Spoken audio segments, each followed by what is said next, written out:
জামায়াতকে ৭১-এর ভুলের জন্য ক্ষমা চেয়ে নির্বাচনে অংশ নেওয়ার আহ্বান, বললেন শামসুজ্জামান দুদু। এদিকে আওয়ামী লীগ নিয়ে প্রবেশের অভিযোগ, দুধ দিয়ে বিএনপি অফিস ধুয়ে দিল ছাত্রদল। জানাবো, জাতিকে এগিয়ে নিতে ডক্টর ইউনূসের ভিশনকে গ্রহণ করবে বিএনপি, বললেন সালাউদ্দিন। এদিকে ঘুরতে যাওয়া অপরাধ নয়, শোকজ নোটিশের জবাবে নাসিরউদ্দিন। এবং সর্বশেষ জানাবো, অন্তর্বর্তী সরকারের প্রধান কাজ জাতীয় নির্বাচন শেষ করা, বললেন প্রধান উপদেষ্টা।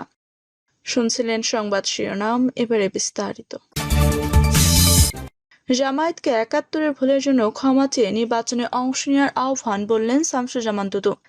বাংলাদেশ জামায়াত ইসলামীকে ১৯৭১ সালে করা ভুলের জন্য ক্ষমা চেয়ে নির্বাচনে অংশ নেওয়ার আহ্বান জানিয়েছে বিএনপির ভাইস চেয়ারম্যান শামসুজ্জামান দুদু। তিনি বলেন, ১৯৭১-এ আপনারা যে ভুল করেছেন তা সংশোধনের একটি সুযোগ এখনো আছে। আপনারা এখনো ক্ষমা চাননি, ক্ষমা চান, নির্বাচনে অংশ নিন, তাহলে অতীতের ভুল কিছু হলেও মোচন হবে।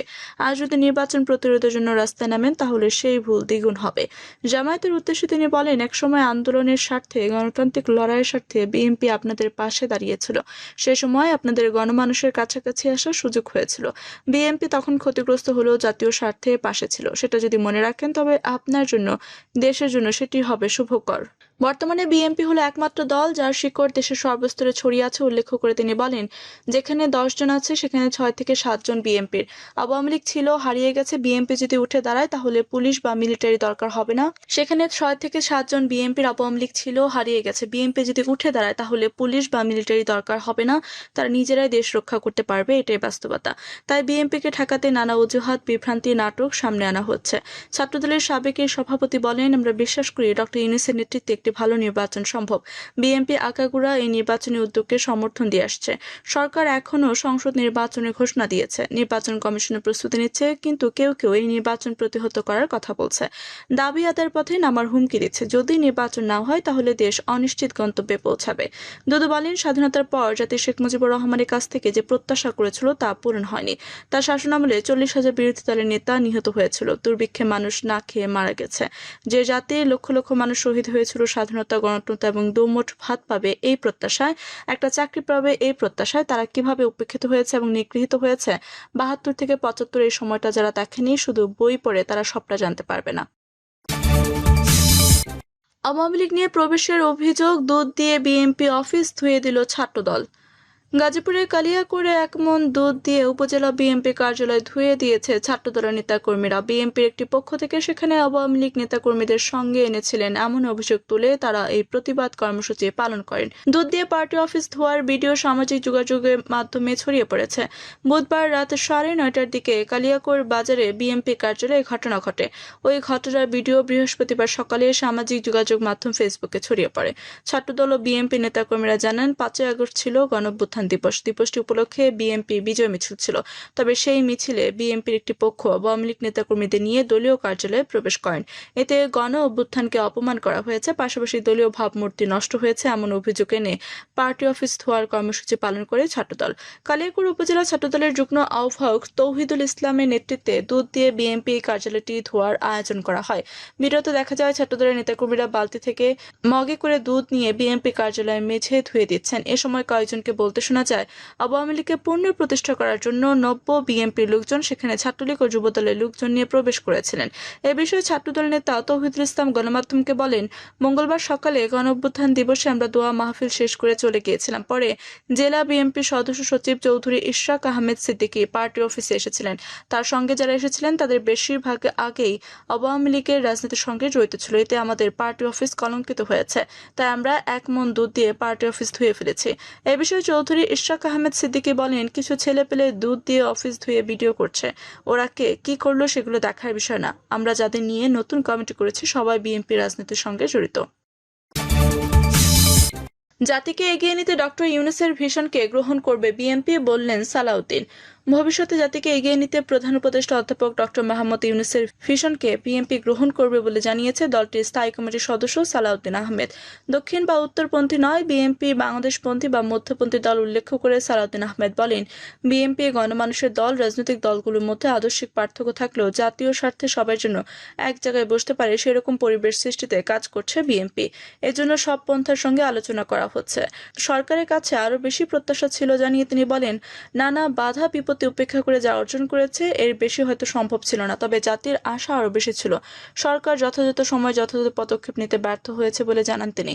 এই বিএনপি নেতা বলেন, আইন শৃঙ্খলা নিয়ন্ত্রণে যে সমস্ত পদক্ষেপ নেওয়া দরকার ছিল সেগুলো নিতে সরকার ব্যর্থ হয়েছে। নির্বাচন কমিশনকে পাঠানো চিঠি 1 বছরের মধ্যে সবচেয়ে গুরুত্বপূর্ণ পদক্ষেপ জানিয়ে সালাউদ্দিন আহমেদ বলেন, জাতি এর জন্য অপেক্ষা করছিল। সংস্কার ও বিচারে অগ্রগতি হয়েছে, বিএনপি সন্তুষ্ট। ভবিষ্যতে জাতিকে এগিয়ে নিতে প্রধান উপদেষ্টার ভিশনকে বিএনপি গ্রহণ করবে।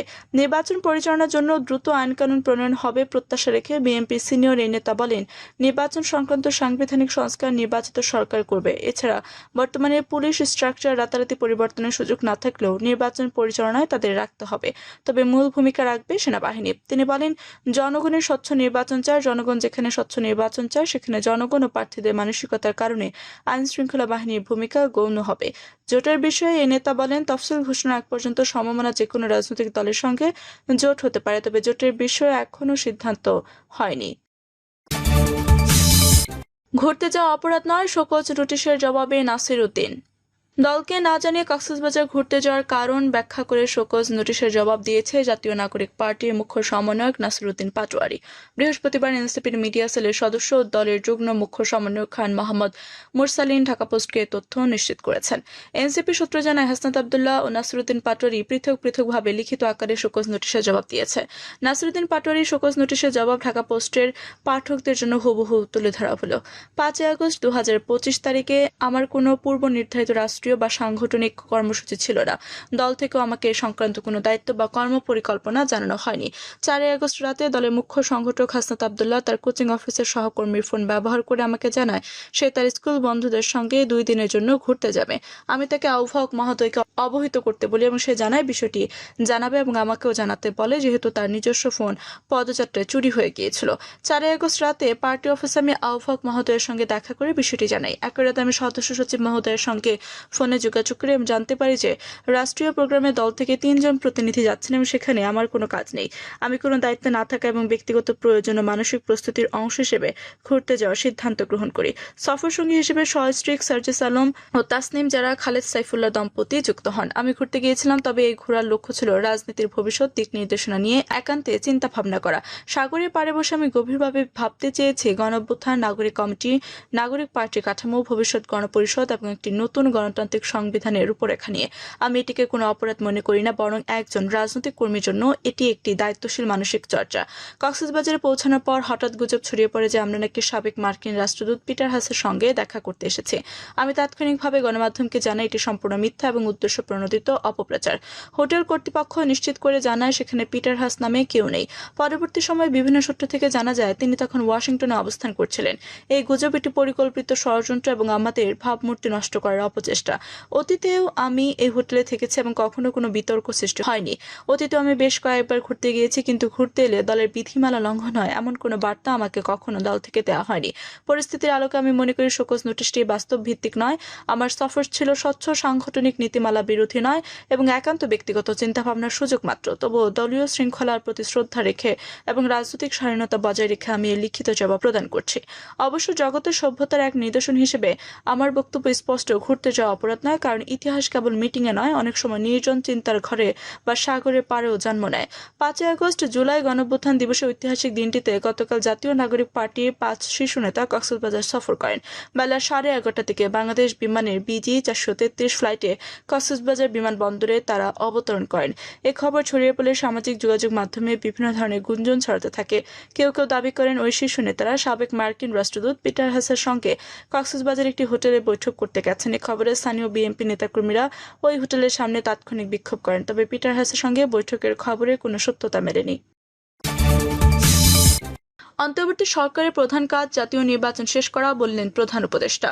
প্রধান উপদেষ্টা ডক্টর মোহাম্মদ ইউনূস বলেছেন, অন্তর্বর্তী সরকারের দ্বিতীয় অধ্যায়ে প্রথম ও প্রধান কাজ হলো আসন্ন ত্রয়োদশ জাতীয় সংসদ নির্বাচন সুষ্ঠুভাবে সম্পন্ন করা।